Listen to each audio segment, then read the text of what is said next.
इस पार्ट में हम कॉलिगेटिव प्रॉपर्टी के न्यूमेरिकल्स करेंगे फ्रॉम एनसीईआरटी टेक्स्ट बुक। और अगर आपने अभी तक थियरी नहीं किया तो लिंक सेक्शन में देखिए, आपको वहां पे जो है वो थियरी का लिंक मिल जाएगा। ओके, चलिए बच्चों, तो सबसे पहले मैं आपको क्विक रिवीजन करा देता हूं फॉर्मूला का। Quick revision of formula, right. हमारे रॉल्ट लॉ के भी न्यूमेरिकल बाकी है, उसको भी हम यहां पे ही कवर करने वाले हैं। रॉल्ट लॉ जो है वो कॉलिगेटिव प्रॉपर्टी में नहीं आएगा। ओके, चलिए क्विक रिवीजन में सबसे पहला है बच्चों Raoult law, RAU LTS Raoult's law. चलिए बच्चों, रॉल्ट लॉ था total pressure is equal to pressure of component 1 plus pressure of component 2। ये किसके लिए था बच्चों? Solution made up of liquid. ठीक है ना, याद है आपको? ग्राफ बनाया था हमने इसका।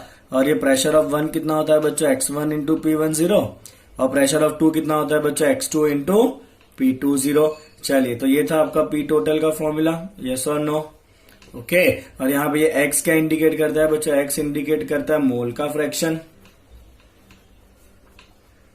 और ये P0 क्या है बच्चों? P0 है vapour pressure of pure component, vapour pressure of pure component, right. चलिए, तो ये पहला फॉर्मूला था बच्चों आपका।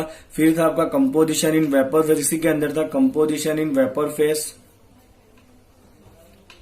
कंपोजिशन इन वेपर फेस, जो ऊपर वेपर बना होगा उसमें कंपोजिशन क्या होगा? तो उसके अंदर था बच्चों कंपोजिशन या mole fraction of component 1 in vapour phase equal to pressure of component 1 divide by total pressure, right. Okay, similarly mole fraction of component 2 in vapour state is equal to pressure of 2 divide by total pressure, right. तो ये y क्या है बच्चों? ये y भी mole fraction है, but किस state में बच्चों?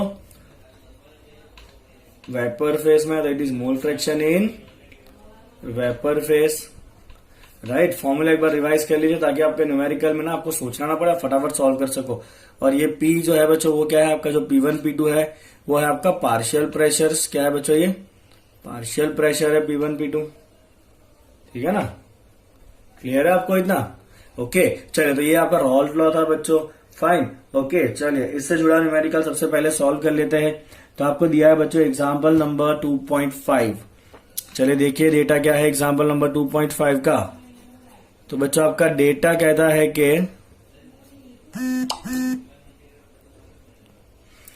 Vapour pressure of chloroform and dichloromethane at 298 Kelvin at 200 mm of mercury and 415 mm of mercury। चलो, तो पहले इसको लिख देते हैं बच्चों। हमें दिया है, सपोज मान लीजिए आपका कंपोनेंट 1, दो कंपोनेंट है क्लोरोफॉर्म एंड डाइक्लोरोमीथेन। तो सपोज कंपोनेंट 1 जो है वो क्लोरोफॉर्म है CHCl3। तो खाली क्लोरोफॉर्म का प्रेशर कितना दिया है? प्योर क्लोरोफॉर्म का pressure that will write as P01। कितना दिया है बच्चों? प्योर क्लोरोफॉर्म का प्रेशर आपको दिया है 200 mm ऑफ मर्क्यूरी, ठीक है। सिमिलरली बच्चों आपका कंपोनेंट नंबर 2 कितना है? देखिए कंपोनेंट नंबर 2 जो है वो है डाइक्लोरोमीथेन, दैट इज CH2Cl2। और उसका अकेले का प्रेशर कितना है बच्चों? डाइक्लोरोमीथेन का प्रेशर है आपका 415 mm ऑफ Hg। चलिए ठीक है, आपको कंपोनेंट 1 कंपोनेंट 2 के प्योर प्रेशर दिए हुए हैं। फाइंड करना है component the vapour pressure of the solution prepared by mixing 25.5 gram of CHCl3। चलिए, CHCl3 कितना मिक्स किया बच्चों हमने? 25.5 ग्राम क्या मिक्स किया? CHCl3। चलिए, और क्या मिक्स कर रहे हैं हम? 40 ग्राम ऑफ CH2Cl2। चलिए, हमें फाइंड करना है बच्चों, पहला हमें निकालना है टोटल प्रेशर, और फिर हमें फाइंड करना है composition in vapour state, right, या mole fraction in the vapour state. Second हम फाइंड करेंगे बच्चों mole fraction in vapour state, mole fraction in vapour state, right. चलिए बच्चों, तो यहां पे आपके दोनों कंपोनेंट वॉलेटाइल है, क्योंकि दोनों का आपको वेपर प्रेशर दिया है, तो दोनों वॉलेटाइल है, मतलब ये रॉल्ट लॉ का केस हो जाएगा, लिक्विड वाला। तो आप सबसे फर्स्ट को सॉल्व करिए बच्चों। तो हमें पता है कि total pressure, right, total pressure जो है बच्चों वो क्या होता है? P टोटल होता है आपका pressure of component 1 plus pressure of component 2। Pressure of component 1 कितना लिखेंगे बच्चों हम? x1 into P10। Pressure of component 2 कितना लिखेंगे बच्चों? x2 into P20। यस और नो? चलिए बच्चों, x1 इंटू P10, x2 को आप लिख दीजिए 1 माइनस x1। ओके, चलिए अब आपको P10 एंड P20 दिया है ऑलरेडी क्वेश्चन में एमएम ऑफ मर्क्यूरी के फॉर्म में। x आपको फाइंड करना है बच्चों। x क्या होता है? मोल फ्रैक्शन होता है। चलिए x1 क्या है? वन कंपोनेंट कौन सा है? CH_Cl3 है, तो x1 है बच्चों आपका मोल fraction of component 1, mole fraction of component 1। ठीक है, चलिए मोल फ्रैक्शन का मतलब क्या होता है बच्चों? Mole of component 1 divide by total mole, that is N1 plus N2। Yes और नो? चलिए मोल कैसे निकालोगे बच्चों आप? Given weight by molecular weight, यहां पे भी given weight by molecular weight, और N2 के लिए भी given weight by molecular weight. Right, चलिए आगे बढ़ते हैं बच्चों।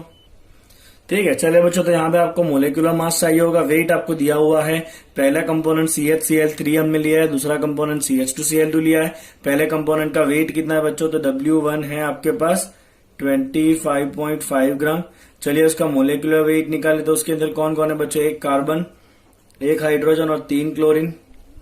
यस और नो? चलिए कार्बन का 12 होगा, हाइड्रोजन का 1 होगा, 3 इंटू क्लोरीन का कितना होता है बच्चों?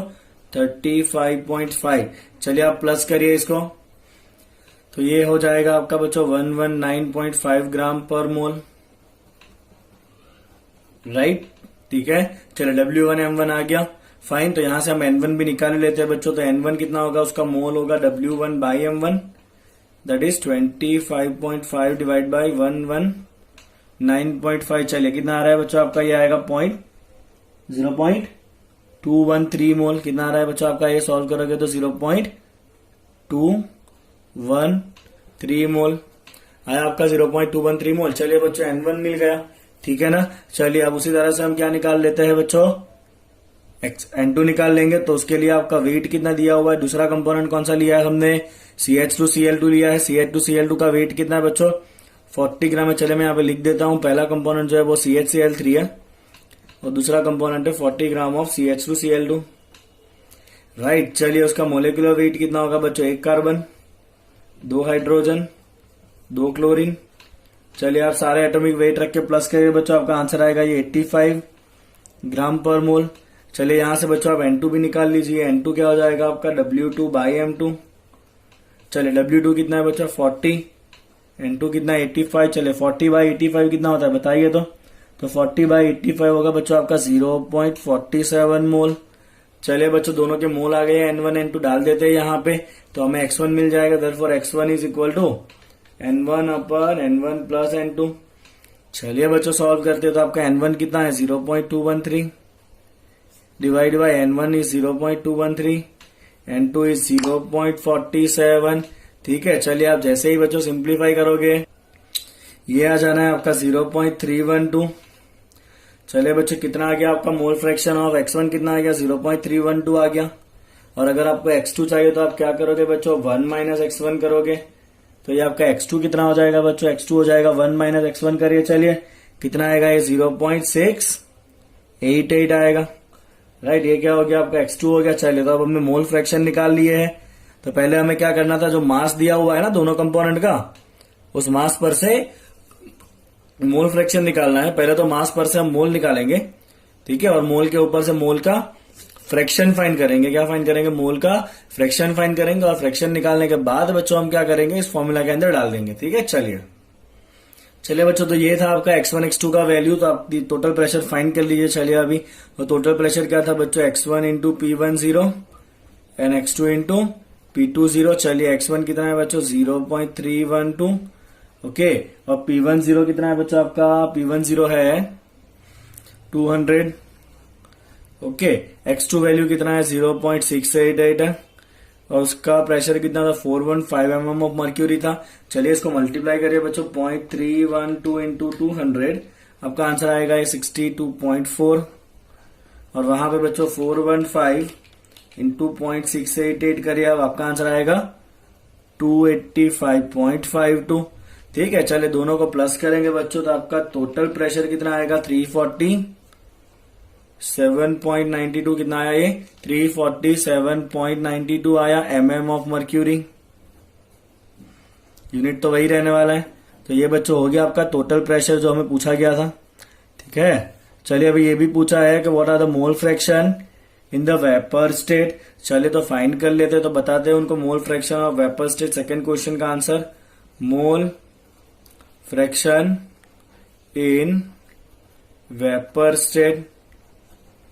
ठीक है, ओके। तो मैं लिखूंगा मोल फ्रैक्शन ऑफ CHCl3 जो अपना कंपोनेंट 1 है, राइट, इन वेपर फेस। चलिए क्या होता है वेपर फेस का mole fraction, that is the pressure exerted by that component divide by total pressure. चलिए P1 कितना है, तो ये रहा, ये जो पूरा वैल्यू है ना बच्चों वो P1 है और ये पूरा वैल्यू क्या है P2 है। तो आपका P1 वैल्यू कितना है 62.4 है और टोटल कितना है बच्चों 347.92। ठीक है, तो जो आपका क्लोरोफॉर्म है उसका मोल फ्रैक्शन वेपर स्टेट में कितना आएगा बच्चों, क्लोरोफॉर्म का मोल फ्रैक्शन आएगा कट करने पे 0.18। ओके, तो दूसरा कौन बचा आपका मोल fraction of second component that is CH2Cl2, तो उसका कितना होगा 1 माइनस y1 कर दीजिए, that is equal to 0.82। Right, ये किसका मोल फ्रैक्शन है बच्चों, CH2Cl2 का मोल फ्रैक्शन है किस स्टेट के अंदर, वेपर स्टेट में। किस स्टेट में, वेपर स्टेट में। क्लियर, चलिए आपको पूरा न्यूमेरिकल आ गया समझ में, फाइन। ओके, चलिए बच्चों देखिए ध्यान से, ऐसा ही आपको एक इंटेक्स क्वेश्चन दिया हुआ है, दिखा आपको इंटेक्स क्वेश्चन, क्वेश्चन नंबर 2.8। देखिए बच्चों क्या कहा है आपको, मैं डेटा लिख देता हूं, आपको गिनना खुद ही है। चले बच्चे, इंटेक्स क्वेश्चन 2.8 थोड़ा ट्रिकी क्वेश्चन है, इंपॉर्टेंट कहूंगा मैं इस क्वेश्चन को। क्वेश्चन है vapour pressure of the pure liquid A and B are 450 mm and 750 mm of mercury at 350 kelvin temperature. तो दोनों लिक्विड A एंड B का वेपर प्रेशर दिया है, तो इंडिविजुअल का वेपर प्रेशर मतलब P0 ऑफ A कितना है बच्चों 450 mm ऑफ मर्क्यूरी है। ओके, और प्रेशर ऑफ B कितना है बच्चों, आपका प्रेशर ऑफ B दिया है आपको 750 mm ऑफ Hg। चलिए find out the composition. Composition मतलब मिक्सचर के अंदर कितना क्या डाला होगा वो फाइंड करना है, of the liquid mixture if the total vapour pressure is 600 mm। चलिए टोटल कितना है बच्चों 600 mm है। फाइन, क्या करेंगे, रॉल्ट लॉ यूज करेंगे। टोटल प्रेशर में क्या क्या होगा बच्चों, pressure of A plus pressure of B। Yes और नो, प्रेशर ऑफ A कितना होता है बच्चों, mole fraction of A into P0 है। यस और नो, प्रेशर ऑफ B कितना होगा बच्चों, mole fraction of B into P0B। Right, चलिए बच्चों टोटल प्रेशर कितना है आपका 600 है, मोल फ्रैक्शन ऑफ A को एज इट इज रखिए, प्रेशर ऑफ A कितना है 450 है। चलिए मोल फ्रैक्शन ऑफ B क्या लिखेंगे बच्चों, 1 माइनस एक्स से लिखेंगे कि नहीं, एक्स भी क्या लिखेगा आप 1 माइनस एक्स से लिखोगे ना, राइट। और प्रेशर ऑफ B कितना है 750 mm ऑफ मर्क्यूरी है। क्लियर, आपको इतना जो डेटा करा है वो हमें एक्स से फाइंड करना है। चलिए बच्चों इसको सिंप्लीफाई करिए, अभी हो जाएगा 600 इज इक्वल टू, यहां से 450 एक्स से आएगा, यहां से माइनस 750 आएगा, माइनस 750 प्लस 450 कितना बचेगा, माइनस 300 एक्स से बचेगा कि नहीं, और ये हो जाएगा आपका प्लस 750। राइट, चलिए सिंप्लीफाई करें, 300 को यहां पे ले लीजिए बच्चों, ये हो जाएगा आपका 300 x is equal to 750 minus 600 कितना बचेगा, 150 बचेगा कि नहीं। राइट, तो बच्चों आपका यहाँ पे सिंप्लीफाई करने पे एक्स से कितना आ गया 0.5 आ गया, कितना आ गया एक्स से बच्चों 0.5 आ गया। राइट, तो एक्स से अगर 0.5 है तो एक्स भी कितना होगा बच्चों 1 माइनस एक्स से होगा, 1 माइनस एक्स से मतलब 1 माइनस 0.5, तो वो भी कितना आ गया आपका 0.5 ही आ गया। यस और नो, मतलब यहाँ पे एक्स से एक्स भी दोनों कैसा है बच्चों, सेम है 0.5 0.5, मतलब कंपोजिशन के अंदर दोनों का जो प्रोपोर्शन है वो कैसा होगा बच्चों, सेम होगा। तो यहां पे मैं लिखूंगा बच्चों in the mixture there is equal proportion of both A and B, that is equal proportion of both A and B। चलिए अब वो भी फाइंड करना है, what is the composition in vapour face. चलिए फाइंड करेंगे बच्चों कंपोजिशन इन वेपर फेस। तो वेपर फेस के मोल फ्रैक्शन को हम कैसे डिनोट करते हैं बच्चों, Y से डिनोट करते हैं। तो मोल फ्रैक्शन ऑफ Y का मतलब क्या होगा बच्चों, pressure of A divide by total pressure. चलिए प्रेशर ऑफ A कितना होगा बच्चों, वो होगा आपका एक्स से इंटू P0 है। यस और नो, ये रहा प्रेशर ऑफ A कितना होता है बच्चों, एक्स से इंटू P0 है डिवाइड बाई P टोटल। चलिए आपका एक्स से कितना आया है बच्चों 0.5 आया है, P0A का वैल्यू कितना था 450 था, और टोटल कितना था बच्चों 600 था। चलिए सिंप्लीफाई करिए, आंसर बताइए कितना आ रहा है। राइट 0.375 आएगा। तो मोल fraction of component A in vapour state कितना होगा बच्चों 0.375 होगा। तो मोल फ्रैक्शन ऑफ बी कितना होगा बच्चों वेपर स्टेट में 1 माइनस वाई कर दो। चलिए कितना आएगा 1 माइनस वाई आएगा 0.625 राइट। तो वेपर फेस में जो है ना वो बी का मोल ज्यादा होगा क्योंकि बी जो है ना वो ज्यादा वॉलेटाइल है, बी का वेपर प्रेशर ज्यादा है। तो जो ऊपर वेपर मिक्सचर के अंदर दोनों का मोल फ्रैक्शन सेम है, बट क्योंकि बी ज्यादा वॉलेटाइल है उसका वेपर प्रेशर ज्यादा है तो बी ज्यादा इवोपरेट होगा, इसलिए बी का मोल फ्रैक्शन वेपर में ज्यादा आएगा। क्लियर? आपको पूरा क्वेश्चन जो है वो समझ में आ गया? आपको रॉट लगा ये क्वेश्चन कैसे करना है। चलिए बच्चों आप कॉलिगेटिव प्रॉपर्टी के न्यूमेरिकल। चलिए बच्चों तो यहाँ पे आपको आपके सामने चारों कॉलिगेटिव प्रॉपर्टी आ चुकी है, उसके फॉर्मूला में यहाँ पे लिखूंगा ताकि आपको रिवाइज हो जाए। चलिए पहले relative lowering in vapour pressure. Formula था बच्चों रिलेटिव लोअरिंग मतलब delta P by P zero. Delta P को आप क्या लिखते हो बच्चों pressure of pure solvent minus pressure of solution. Solution बनने पे प्रेशर कम हुआ था तो उसका जो चेंज है सॉल्वेंट का पी जीरो मतलब प्योर कंपोनेंट का मतलब सॉल्वेंट का माइनस पी मतलब सॉल्यूशन का pressure divide by original pressure of solvent. क्या था बच्चों ये मोल फ्रैक्शन ऑफ सॉल्यूट था दैट इज x2। याद है ना आपको? और ये x2 क्या होता है बच्चों n2 divide by n1 plus n2। Yes और नो? अब डिनोमिनेटर में n2 बहुत छोटा होता है तो उसको क्या करते हैं हम नेग्लेक्ट करते हैं, तो खाली क्या बचता है n2 बाय n1 बचता है। n2 हम क्या लिखते हैं बच्चों w2 बाई m2 और n1 हम क्या लिखते हैं बच्चों w1 बाई m1। तो आपको यही याद रखना direct p0 minus p by p0 equal to n2 by n1 या w2 by m2 upon w1 by m1। अब आपको बहुत अच्छे से पता है कि जो 2 है वो 2 किसका नोटेशन है बच्चों 2 है आपका नोटेशन फॉर द सॉल्यूट और 1 किसका नोटेशन है नोटेशन फॉर द सॉल्वेंट। तो ये बहुत क्लियर होना चाहिए। 2 हम जब जब लिखेंगे वो नोटेशन होगा सॉल्यूट के लिए, 1 हम जहां जहां लिखेंगे वो सॉल्यूशन वो नोटेशन होगा किसके लिए सॉल्वेंट के लिए। चलिए एलिवेशन इन बॉइलिंग पॉइंट। तो बॉइलिंग पॉइंट बढ़ता है that is delta TB. Boiling point बड़ा है मतलब टीबी माइनस T0B, क्योंकि प्योर का बॉइलिंग पॉइंट कम था सॉल्यूशन होने पे बड़ा है तो TB minus T0B is equal to क्या था बच्चों केबी इंटू मोलालिटी। और फिर हमने मोलालिटी का फॉर्मूला डाला था अगर याद हो तो W2 into 1000 by M2 into W1। Yes और नो? ठीक है ना? थियरी आपने देखा होगा अच्छे से तो आपको सारे फॉर्मूले याद हो चुके होंगे। डिप्रेशन इन फ्रीजिंग पॉइंट बच्चों that is what delta TF. क्या होता है वो डेल्टा टीएफ। ओके चलिए तो डेल्टा टीएफ क्या होगा बच्चों आपका T0F माइनस टीएफ, क्योंकि फ्रीजिंग पॉइंट घटता है मतलब प्योर का ज्यादा होगा सॉल्यूशन बनने पे कम हो जाएगा तो T0F minus TF. Boiling point बढ़ता है तो टीबी माइनस T0B प्योर का कम होगा, यहाँ पे प्योर का ज्यादा होगा तो T0F माइनस टीएफ। क्या होता है बच्चों ये KF इंटू मोलालिटी। चलिए डालिए फॉर्मूला मोलालिटी का क्या होगा formula W2 into 1000 divide by M2 into W1। और आखिरी था बच्चों आपका ऑस्मोटिक प्रेशर जिसको हम नोट करते हैं पाई से, और हमने लिखा था पाई इक्वल टू CRT। ये C क्या था बच्चों मोलालिटी था। मोलालिटी क्या होता है N2 by volume in litre. Okay N2 क्या लिखा था हमने W2 by M2 into RT by VL। तो ये फॉर्मूला था बच्चों किसके लिए आपका ऑस्मोटिक प्रेशर का फॉर्मूला था। तो इतने आपके फॉर्मूला है कॉलिगेटिव प्रॉपर्टी के। ओके चले बच्चों आगे बढ़ते हैं। अब सारे चुन्नू मुन्नू जैसे क्वेश्चन आएंगे। एग्जांपल नंबर 2.6 क्या है देखिए the vapour pressure of pure benzene at certain temperature is 0.850 bar. Pure benzene का प्रेशर मतलब P0, प्योर बेंजीन है ना मतलब P0 कितना है बच्चों ये 0.850 bar. Okay a non volatile non electrolyte. अब ये इंपॉर्टेंट एक टर्म है बच्चों नॉन इलेक्ट्रोलाइट। नॉन इलेक्ट्रोलाइट का मतलब है नॉन इलेक्ट्रोलाइट सॉल्यूट का मतलब है कि वो डिकम्पोज नहीं होगा, इट विल नॉट डिकम्पोज। क्योंकि आगे देखोगे आपका जब डिकम्पोज होता है ना तो कॉलिगेटिव प्रॉपर्टी चेंज हो जाती है। उस आगे वाला टॉपिक है इसके बाद के वीडियो का। इट विल नॉट डीएसोसिएट या डिकम्पोज। ओके मतलब अब एक पार्टिकल डालोगे तो अंदर जाके वो एक ही पार्टिकल रहेगा, टुकड़े होने वाले नहीं है। तो ये इंपॉर्टेंट वर्ड है नॉन इलेक्ट्रोलाइटिक सॉल्यूशन। चलिए कितना है नॉन इलेक्ट्रोलाइट सॉलिड वेइंग 0.5 ग्राम। तो वेट ऑफ सॉल्यूट कितना होता है W2 कितना है बच्चों 0.5 ग्राम। सॉल्यूट है ना ये, तो सॉल्यूट का नोटेशन क्या होता है 2 होता है, ठीक है ना। चलिए when added to 39 gram of benzene. तो यहाँ पे बच्चों आपका बेंजीन क्या है सॉल्वेंट है। क्या है बच्चों बेंजीन इज सॉल्वेंट। कितना है बच्चों बेंजीन का वेट मतलब W(1) because 1 is for solvent. चलिए कितना है ये 39 ग्राम बेंजीन है।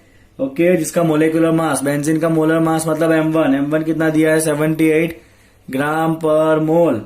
चलिए, vapour pressure of the solution, solution का वेपर प्रेशर मतलब खाली पी, सॉल्वेंट का कितना था P0, सॉल्यूशन का वेपर प्रेशर कितना हो चुका है 0.845 हो चुका है। तो हमें फाइंड करना है बच्चों what is the molar mass of solid substance. Molar mass of solid substance क्या है बच्चों, आपका सॉल्यूट है, तो मोलर मास ऑफ सॉल्यूट आपको निकालना है, that is of solid substance. चलिए, ये आपको फाइंड करना है, बहुत ज्यादा सिंपल ये क्वेश्चन बच्चों। क्वेश्चन में मुझे दिख रहा है P and P0 vapour pressure का क्वेश्चन दिख रहा है, मैं सीधा ये यूज कर लूंगा फॉर्मूला नंबर 1।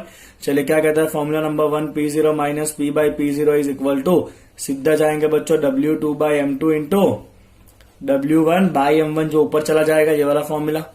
यस और नो, चलिए सारे वैल्यू डालिए। P0 कितना है 0.850 माइनस P कितना है 0.845 डिवाइड बाई P0 कितना है 0.850, W2 कितना डाला था आपने 0.5, molar mass is unknown, molar mass of benzene M1 कितना था 78 और बेंजीन कितना डाला था हमने 39। चले बच्चों, आप सिंप्लीफाई करिए, जैसे आप सिंप्लीफाई करोगे आपका आंसर आ जाएगा 170 ग्राम पर मोल। तो जो अननोन सब्सटेंस डाला था उसका मोलिकुलर मास कितना होना चाहिए 170 ग्राम पर मोल होना चाहिए। ओके, चलिए नेक्स्ट क्वेश्चन क्या है, लेट्स सी।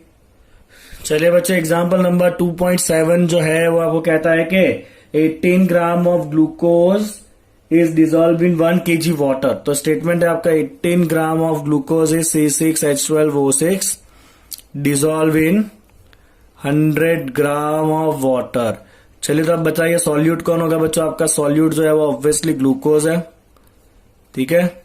चलिए, ग्लूकोज का वेट दिया है W1 कितना, W2 सॉल्यूट है ना, सॉल्यूट फॉर 2, सॉल्यूट का नोटेशन क्या होता है 2 होता है। ग्लूकोज का वेट कितना है बच्चों 18 ग्राम है। ग्लूकोज का फॉर्मूला है C6H12O6, आप सबको याद ही होगा। ग्लूकोज का मोलिकुलर वेट कितना होता है बच्चों 180 होता है ग्राम पर मोल, ठीक है। चलिए आगे बढ़ते हैं, आपका सॉल्वेंट कौन है, यहाँ पे वाटर है। सॉल्वेंट कौन है बच्चों, वाटर है।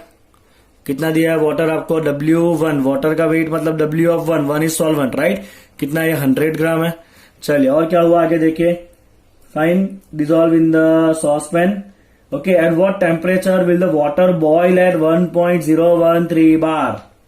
क्या कहा है बच्चों, एट व्हाट टेम्परेचर, क्वेश्चन थोड़ा ट्रिकी है, ट्रिकी क्वेश्चन क्या कहता है, at what temperature will water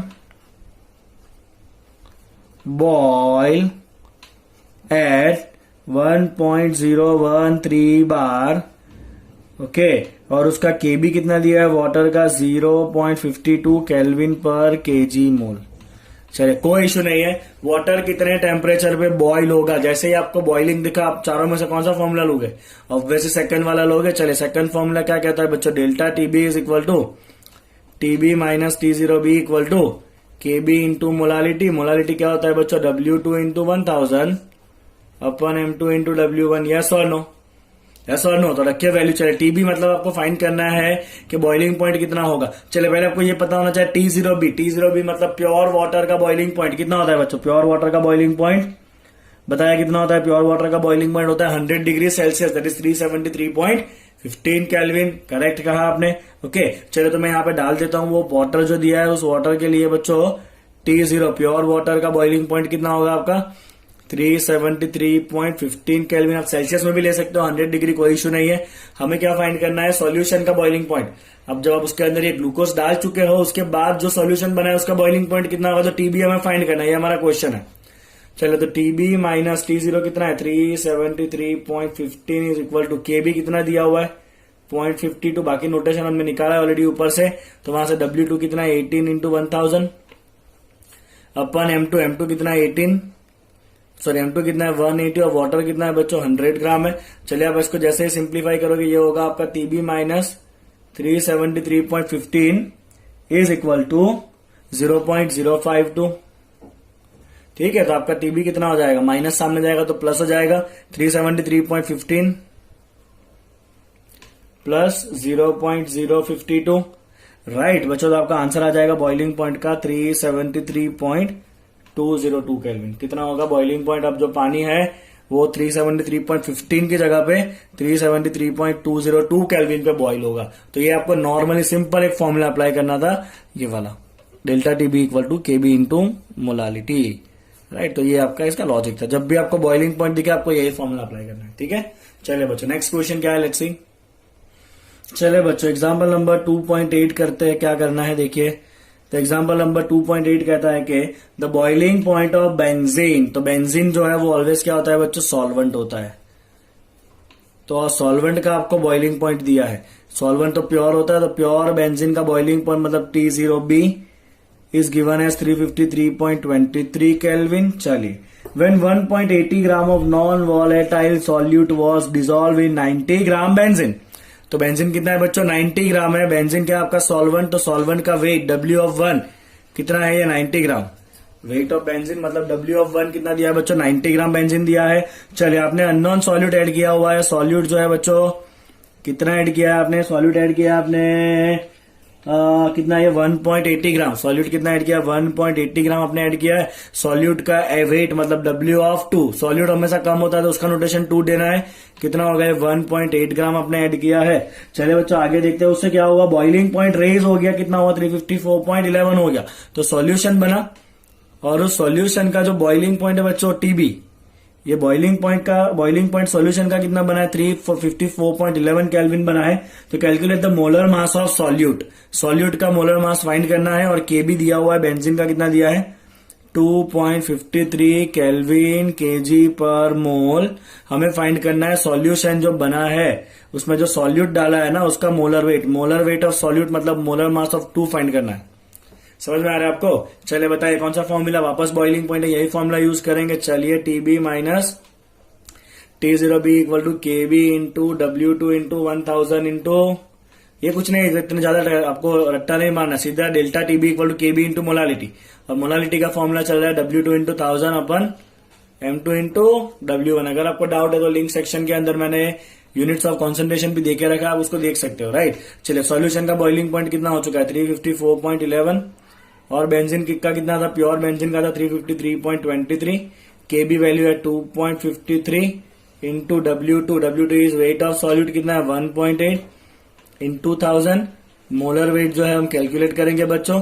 और W1 बेंजीन कितना डाला था आपने, 90 ग्राम डाला था। चले, डाल दिया सारे वैल्यू। अब जैसे इसको सॉल्व करोगे बच्चों आपका आंसर आ जाएगा 58 ग्राम पर मोल। कितना आंसर आएगा आपका, 58 ग्राम पर मोल। आप सिंप्लीफाई कर लीजिएगा, मैं ज्यादा टाइम वेस्ट नहीं करूंगा यहाँ पे, ठीक है। चलिए नेक्स्ट क्वेश्चन देखते हैं बच्चों। चलिए example number 2.9, 45 gram ethylene glycol is mix with 600 gram water. तो यहाँ पे इथिलीन ग्लाइकोल को पानी में डाला है बच्चों, तो आपका सॉल्यूट कौन है, जो कम है वो सॉल्यूट होगा। सॉल्यूट कम क्वांटिटी में कौन है, इथिलीन ग्लाइकोल है, इथिलीन ग्लाइकोल। चलिए, इथिलीन ग्लाइकोल का मास कितना डाला आपने, W(1), सॉरी सॉल्यूट है ना, मतलब W(2) कितना डाला, W(2) आपने 45 ग्राम। बिल्कुल भी कंफ्यूजन मत होना, नहीं होना चाहिए आपको, राइट। अगर सॉल्यूट है तो 2 नंबर, सॉल्वेंट है तो 1 नंबर। सॉल्वेंट ज्यादा है ना तो उसका 1 नंबर आएगा, सॉल्यूट कम है तो उसका 2 नंबर आएगा। तो वेट ऑफ सॉल्यूट 45 ग्राम डाला है। चलिए, इसका मोलर वेट भी निकाल ही लीजिए।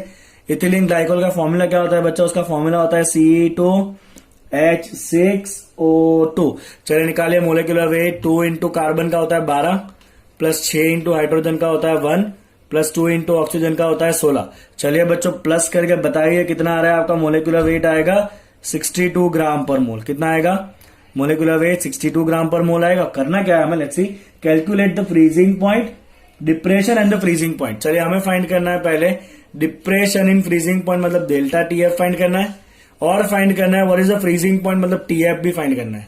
ओके, चलिए बच्चों आपको यहाँ पे KF दिया हुआ है पानी का। ओके, पानी का KF नहीं दिया है बच्चों, तो आपको क्या करना पड़ेगा, पानी का जो KF है आपको ले लेना पड़ेगा खुद से, that is 1.86 KF of water. कई बार एग्जाम में नहीं दिया होता तो आपको याद होना चाहिए, पानी का KF होता है बच्चों 1.86 केल्विन पर kg, केल्विन इंटू kg पर मोल। ओके, चलिए बच्चों कौन सा फॉर्मूला अप्लाई करोगे, फ्रीजिंग पॉइंट कहा है ना, एक सीधा सीधा दिख रहा है। चलिए तो डेल्टा TF क्या होता है बच्चों, आपका डिक्रीज इन फ्रीजिंग पॉइंट, जो आपका पहले इस क्वेश्चन का आंसर है delta TF, that is equal to KF into molality. चलिए दिखाइए यहाँ पे मोलालिटी का formula, W2 into 1000 upon M2 into W1। चलिए डालिए सारे डेटा, 1.86 इंटू W2 कितना है बच्चों 45 into 1000 divide by molar weight of 2 कितना है 62 डिवाइड बाय W1। अरे बाप रे, पानी कितना था, में तो लिखा ही नहीं हो। पानी था 600 ग्राम वाटर। ओके, वाटर कितना था आपका 600 ग्राम था। कहाँ लिखो बच्चों बताए, चले यहाँ पे लिख देता हूं। तो आपका जो सॉल्वेंट है वो कौन है, वाटर है। सॉल्वेंट कौन है, वाटर है, और वाटर का वेट कितना है, W1 दिया था 600 ग्राम, 600 ग्राम वाटर दिया। ठीक है, चलिए रखिए यहाँ पे 600। ओके, आप जैसे इसको सॉल्व करोगे बच्चों तो आपका डेल्टा TF का आंसर आ जाएगा 2.2 केल्विन। कैलसी चला लीजिएगा, आपका डेल्टा TF कितना आ जाएगा बच्चों, 2.2 केल्विन आ जाएगा। ठीक है, चलिए पहला आंसर आ गया। ये भी पूछा है फ्रीजिंग पॉइंट कितना होगा, तो बताइए डेल्टा TF क्या होता है। डेल्टा TF होता है बच्चों आपका T0F minus TF। Delta TF होता है आपका T0F माइनस TF। यस और नो। चले डेल्टा TF कितना है, 2.2 केल्विन आया है। ओके, T0 कितना होता है, प्योर वाटर का फ्रीजिंग पॉइंट कितना होता है बताइए, पता है क्या आपको, दैट इज 0 डिग्री सेल्सियस, और केल्विन में होगा ये 273.15 केल्विन। रखिए यहाँ पे 273.15 केल्विन माइनस TF। TF हमें फाइंड करना है, TF यहाँ पे आएगा, इसमें से 2.2 माइनस करिए, आपका आंसर हो जाएगा बच्चों सॉल्यूशन का फ्रीजिंग पॉइंट जो पूछा है आपको, वो TF आपका हो जाएगा 270.95 केल्विन। कितना होगा बच्चों आपका, 270.95 केल्विन। चलिए बच्चों, आपका अगला क्वेश्चन एग्जाम्पल नंबर 2.10 जा रहा है ना, एग्जाम्पल धड़ाधड़। ओके, सिंपल सिंपल से क्वेश्चन है, आपने फॉर्मूला पकड़ लिया, उसके बाद तो खाली डेटा ही डालना होता है। चलिए, 1 ग्राम ऑफ नॉन इलेक्ट्रोलाइट, वापस नॉन इलेक्ट्रोलाइट आया, मतलब डिकम्पोज नहीं होने वाला है। 1 ग्राम of non electrolyte solution dissolve in 50 gram benzene. चलिए, 1 ग्राम सॉल्यूट किसमें डिजोल्व किया, उसको डिजोल्व किया हमने बच्चों 50 ग्राम बेंजीन में। चलिए, उससे क्या हुआ, उससे हुआ lower the freezing point of benzene by 0.40 kelvin. Freezing point कितना कम हुआ, मतलब delta TF change of freezing point कितना कम हो गया, ये 0.40 जितना फ्रीजिंग पॉइंट कम हो गया। Okay, the freezing point depression constant मतलब KF is given, freezing point depression constant 5.12 kelvin पर kg mole. Find the molar mass of the solute. ये जो सॉल्यूट है ना, 1 ग्राम जो डाला हुआ है ना, उसका मोलर मास ऑफ सॉल्यूट मतलब M2 आपको फाइंड करना है। चले, 1 ग्राम सॉल्यूट मतलब ये क्या है आपका W2 सॉल्यूट का वेट, बेंजीन है आपका सॉल्वेंट, राइट। तो सॉल्वेंट का वेट क्या होता है बच्चों, W1। चलिए, डेल्टा TF कौन सा फॉर्मूला, ये रहा, सीधा उठाइए, delta TF equal to KF into molality. Molality होगा आपका W2 into 1000 divide by M2 into W1।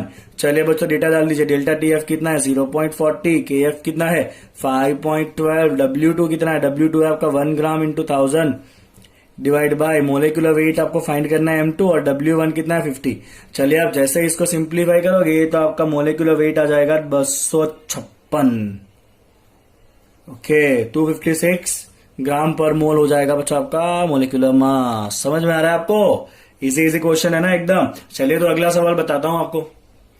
चलिए बच्चों, आ जाइए आपका एग्जाम्पल नंबर 2.11। इस लेक्चर का आखिरी न्यूमेरिकल क्या कहता है देखते हैं। 200 centimetre cube of an aqueous solution, 200 centimetre cube of aqueous solution. ठीक है, चलिए बच्चों, 200 सेंटीमीटर क्यूब मतलब 200 ml।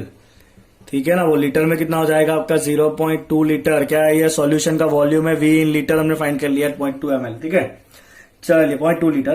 क्या कहा है, of a protein contains 1.26 gram of the protein. तो यहाँ पे प्रोटीन क्या है बच्चों आपका, ऑब्वियसली प्रोटीन होगा आपका सॉल्यूट। सॉल्यूट का वेट मतलब W2 कितना डाला है आपने सॉल्यूट बताइए, तो सॉल्यूट डाला है आपने 1.26 ग्राम। ठीक है, okay, the osmotic pressure of such solution. Osmotic pressure मतलब पाई, कितना है ऑस्मोटिक प्रेशर, ऑस्मोटिक प्रेशर है 2.57 into 10 power minus 3 bar. Eight what temperature, तो टेम्परेचर दिया है, देखिए कितना दिया है 300 केल्विन। आपको फाइंड करना है what is the molecular mass of the protein. Protein आपका सॉल्यूट है, सॉल्यूट का मोलिकुलर मास मतलब M2 आपका क्वेश्चन है कि नहीं, बहुत सिंपल है ना। चलिए, ऑस्मोटिक प्रेशर ये रहा सीधा फॉर्मूला। ऑस्मोटिक प्रेशर बच्चों पाई क्या होता है, पाई होता है आपका W2 RT by M2 into V litre. सब कुछ है आपके पास, और पाई कितना है 2.87 इंटू 10 पावर माइनस 3। ठीक है, चलिए, W2 वेट ऑफ सॉल्यूट कितना डाला है आपने 1.26, R का वैल्यू 0.08314 बिकॉज बार में है यहाँ पे यूनिट, आपको कुछ बार में दिया था ना, ये रहा पाई बार में, तो आपको आर भी बार वाला यूनिट रखना है। टेम्परेचर केल्विन में डालेंगे 300 kelvin divide by molecular mass अपने को फाइंड करना है, और लीटर में वॉल्यूम है 0.2 लीटर। चलिए, आप जैसे ही इसको सिंप्लीफाई करोगे बच्चों तो आपका मोलिकुलर मास आ जाएगा 61.022 ग्राम पर मोल। वापस रिपीट कर देता हूं यहाँ पे, दैट इज 61.022 ग्राम पर मोल, राइट। तो ये बच्चों आ गया आपका मोलिकुलर मास। चलिए अब आपको मैं 4 प्रॉब्लम होमवर्क में दे रहा हूं जो आपके इंटेक्स क्वेश्चन है और कुछ भी उसके अंदर नया नहीं है, आपको सीधा फॉर्मूला अप्लाई करके सॉल्व करना है। तो यहाँ पे बच्चों जो 4 इंटेक्स क्वेश्चन है वो आपको होमवर्क में सॉल्व करके देने हैं, ओके। और कोई भी अगर आपको डाउट आए तो आप कमेंट सेक्शन में क्वेश्चन नंबर मेंशन करिएगा, मैं डेफिनेटली उसका रिप्लाई करूंगा, राइट। चलिए तो यहाँ पे आपका क्वालिटेटिव प्रॉपर्टी का न्यूमेरिकल्स खत्म होता है बच्चों। अभी एक टॉपिक हमारा बाकी है, एब्नॉर्मल मोलिकुलर मास, जो हम नेक्स्ट लेक्चर में करेंगे, फाइन। चलिए बच्चों, बहुत बहुत बहुत धन्यवाद आपका वीडियो देखने के लिए। Please like the video and subscribe the channel. Thank you so much.